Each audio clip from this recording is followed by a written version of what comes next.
COVID-19 gi anisubा webna tamthina sokhallaba matungda nongma-nongmagi casing asi tapna hantharatuna hojik asi aikoi recovering gi stage atuda leirabani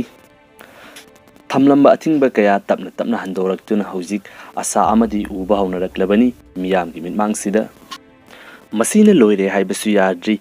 atopa kaya amasu leiri masigi manungda hairiba mahik asigi anauba variant sing asisu amani mayam pumnamakpu anauba video amada amukkanna taramna ukchari aikhoigi India gi COVID ki anauba variant sing asigi manungda makhal anidi super infective oi haiduna warning tawrakli ahanbagi variant asina N440K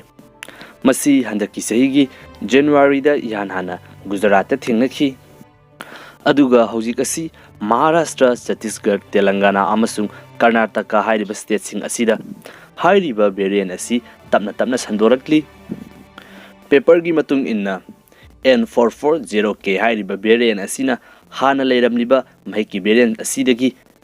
saruk tara hena yangna sandokpa ngami aikhogi hakchang manungda hek changkhibaga yamna thuna replicate tawduna makhogi masing asi yamkhat hanba aduga yamna severe oiba tamthiba symptoms sing asisu numit humni dagi marini fawbagi manungda uthora ihaina fongdokli mathangi anisuba variant asina B11282 hairiba variant makal asi National Institute of Virology Pune na ikui kuidringai matam asida India da halakpa international travelers sing asi test tawba matamda thengnakhibani